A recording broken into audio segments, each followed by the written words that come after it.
Welcome to Classic Rock and Country Music Facts and Trivia. One of my favorite songwriters here. He's just a step below Paul Overstreet. But I loved it. And a good singer, a good performer too, Mac Davis.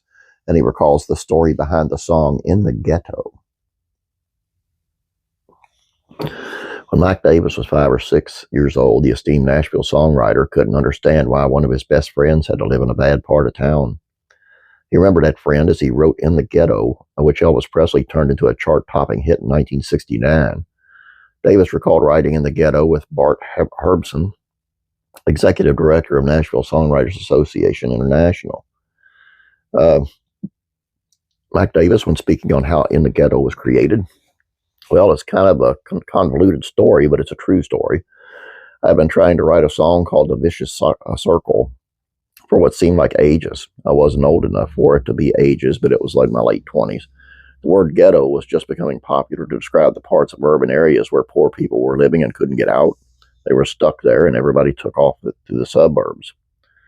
I grew up with a little kid whose daddy worked with my daddy, and he was a black kid. We were good buddies, 5 or 6 years old. I remember him being one of my best buddies, but he lived in a part of town, and I couldn't figure out why they had to live where they lived. And we got to live where we lived. We didn't have a lot of money, but we didn't have broken bottles every 6 inches. It was a dirt street ghetto where he lived. At any rate, I'd always wanted to write a song about it, where a kid is born and doesn't have a male parent and falls into the wrong people and dies just as another kid comes along and replaces him. It's a vicious cycle. Long story short, I couldn't find anything to rhyme with circle. I was sitting in the office one day. Nancy Sinatra had signed me to her publishing company, and a buddy of mine, Fred Weller, came over. He said, I got this lick that Joe South showed me. He played the lick on the guitar, and boy, I just heard sings In the Ghetto. I didn't say anything. I went home that night and sat down with that lick, and I started singing In the Ghetto. And by about 2 o'clock in the morning, I'd written the song. Of course, I called Freddie up, and it was... and I was wont to do those days and sung him the song at 2 o'clock in the morning. There was a long silence, and he said some foul cuss word and hung up on me. Biggest compliment. Yep, he wasn't upset with me. He was just mad that he didn't get the right part of that song.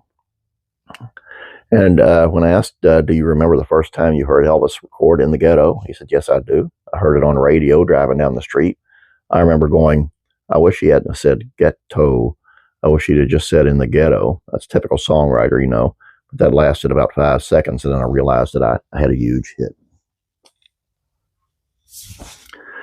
I remember watching Mac Davis's show. He used to have a TV show, if you don't remember, and they used to do this segment where people from the audience would give him a line, and he would write a verse, a song about it right there on the spot.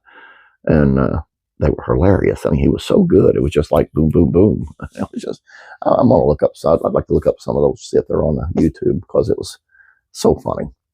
All I got for you guys. Hope you enjoyed this. Please don't forget to subscribe. Please like this video. I'd appreciate it.